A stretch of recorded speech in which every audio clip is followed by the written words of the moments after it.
குரு பிரம்மா, குரு விஷ்ணு, குருதேவோ மகேஸ்வரக, குரு சாட்சாத் பரபிரம்மா, தஸ்மை ஸ்ரீ குருவே நமக. நெக்ஸ்ட் ஜென் நேயர்களுக்கும் என் அன்பு சகோதரருக்கும் என் அன்பு வணக்கங்கள். 2026 தமிழ் வருட பிறப்பு எப்படி இருக்கும்? இந்த தமிழ் வருடத்திற்கு என்ன பேர்?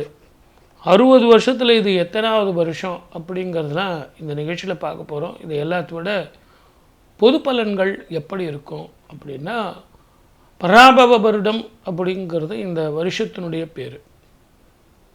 60 வருடங்கள் தமிழ் வருடங்கள்னால் இதில் இது 40வது வருடமாக வருது. இடைக்கால சித்தர் அருளிய அந்த பாடல்களை வச்சு தான் நாங்கள் எல்லாருமே பலன்கள் சொல்கிறோம்.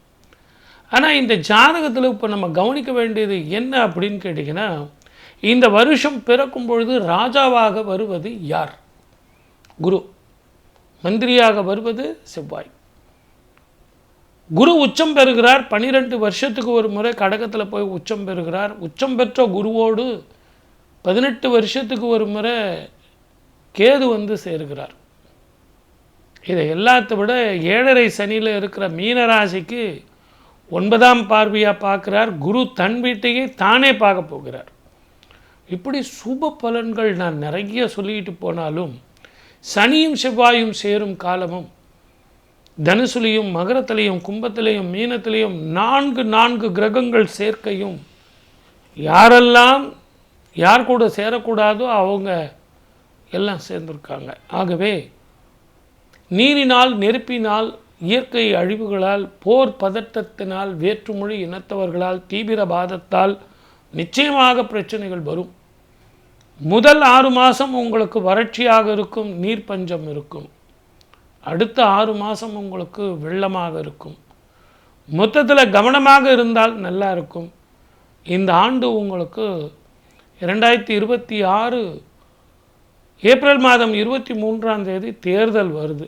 அதுக்கு அடுத்து பார்த்திங்கன்னா மே மாதம் 4ஆம் தேதி உங்களுக்கு அக்னி நட்சத்திரம் ஒவ்வொரு வருஷம் ஆரம்பம். 4ஆம் தேதி கரெக்டாக ஆரம்பிச்சிடும். 28 நாள் அக்னி நட்சத்திரம் இருக்கும், முன்பாதி பின்பாதி. அப்போ 4ஆம் தேதி அன்னைக்கு உங்களுக்கு ரிசல்ட் வருது. ஆகவே இது எல்லாம் இப்படி இருக்கே அப்படின்னா கொஞ்சம் சர்வ ஜாக்கிரதையாக இருக்கணும். மக்கள் செல்வாக்கு உள்ளவர்கள் தான் ஆட்சிக்கு வருவார்கள்னு கூறி இந்த ஆண்டு உங்களுக்கெல்லாம் சிறப்பான ஆண்டாக வரணும். சந்தோஷமாக வாழணும். ஆயுள், ஆரோக்கியம், ஐஸ்வர்யம், மன நிம்மதி, சந்தோஷம் எல்லாம் வரணும். வாழ்க வளமுடன். All the best. மிதுன ராசிக்காரர்களுக்கு எப்படிங்க இருக்கும்? நல்லா தான் இருக்கும்.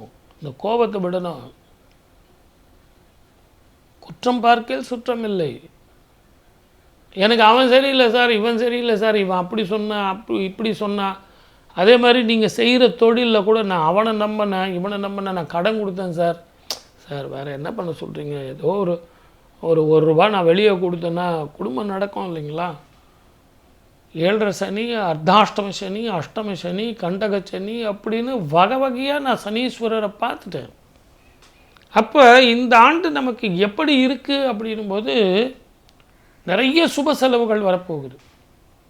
அதுவும் முற்கூற்றிலே பிற்கூற்றிலே எல்லாம் விரயம். முன்னாடி சேர்த்து வச்சாதான் பின்னாடி வந்து உங்களுக்கு செலவு பண்ண முடியும்.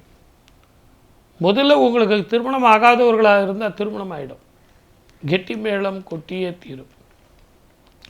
திருமணமாகி 2-3 வருஷமாக எனக்கு குழந்தை பாக்கியம் இல்லை சார் அப்படிங்கிறவங்களுக்கு குழந்தை பாக்கியம் கிட்டும்.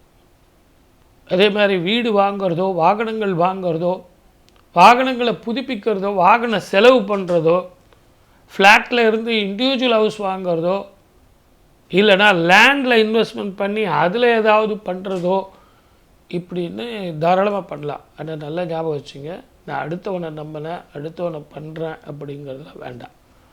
கொஞ்சம் பொறுமையாக போங்க. அதே நேரத்தில் 10ஆம் இடத்தில் பாவி ஒருவன் இருந்தால் ராஜயோகம்டா அப்படின்னு சொல்கிறாங்க. அதனால் 10ஆம் இடத்துல பாவி இருக்கிறான், நிச்சயமாக உத்தியோக உயர்வு. சார் என்ன மேனேஜரே சரி கிடையாது சார், பக்கத்துலேயே இருக்க அவனுக்கு கொடுக்குறான் எனக்கு கொடுக்க மாட்டேங்கிறான்னா அவர் முதல்ல டிரான்ஸ்ஃபரில் போயிடுவார். எதிரிகள் தொல்லை இருக்காது. முதல்ல மனோதைரியமும் மன நிம்மதியும் சந்தோஷமும் வந்தே தீரும். ஆக உடல் ஆரோக்கியத்தில் கவனம் வச்சுங்க. ஜாயிண்ட் பெயின் இருக்கும். வேற்று மொழி இனத்தவர்களாலும் குரு 2ஆம் இடத்துல போகும்போதும் உங்களுக்கு அவங்களால லாபமும் வருமானமும் மன நிம்மதியும் சந்தோஷமும் வந்து சேர்ந்தாலும் உச்சம் பெற்ற குரு அதிசாரமாக போகிறார். அப்போ இடமாற்றம் வரும்போது உங்களுக்கும் இடமாற்றம் நான் ஏற்கனவே சொன்னபடி வந்து சேரும். மொத்தத்தில் மிதுன ராசிக்காரர்களுக்கு சரியானபடி முடிவெடுத்தால் வெற்றி உங்கள் பக்கம். வாழ்க வளமுடன். All the best. 12 ராசிக்காரர்களுக்கும் நான் பலன் சொல்லியிருக்கேன். தயவு செஞ்சு இதை கவனமாக பாருங்கள். தானங்கள், தர்மங்கள், யாகங்கள், யஜ்ஜங்கள் தான் நம்ம வாழ்க்கையில் வந்து சில பரிகாரங்களாக இருக்குது. அதனால்தான் கோயில் இல்லா ஊரில் குடியிருக்க வேண்டாம்னு பாட்டி சொன்னான். தயவு செஞ்சு யாருக்காவது கொஞ்சம் கம்மியாக இருந்தது அப்படின்னா உங்கள் சுய ஜாதகத்தை பாருங்கள். இது வந்து பொது ஜாதகம், ஒரு இன்ஸ்டன்ட் ஃபுட்டு உங்களுக்கு அப்படி கலக்கி கொடுக்குறோம், ஹார்லிக்ஸ் மாதிரி. அப்போ உங்கள் சுய ஜாதகத்தில் இப்போ என்ன மகாதிசை நடக்குது, ஏழரை சனி எப்படி இருக்குது, குரு பார்வை இருக்கா அப்படிங்கிறத கேட்டுக்கிட்டு கோயில்களுக்கு போய் தான தர்மம் செஞ்சு பராபவ வருஷம் புத்தாண்டு உங்களுக்கும் உங்கள் குடும்பத்தாருக்கும் ஆரோக்கியம், ஐஸ்வர்யம், மன நிம்மதி, சந்தோஷம் எல்லாம் வந்து பல்லாண்டு பல்லாண்டு வாழணும் என்று வாழ்க வளமுடன். All the best. சகல சௌபாகியம் பெறும் இந்த நிகழ்ச்சியை ஏற்பாடு பண்ணி கொடுத்த இவர்களுக்கும் என்னுடைய அன்பு கலந்த நன்றியும் வணக்கமும். சர்வே ஜனா சுகினோ பவந்து.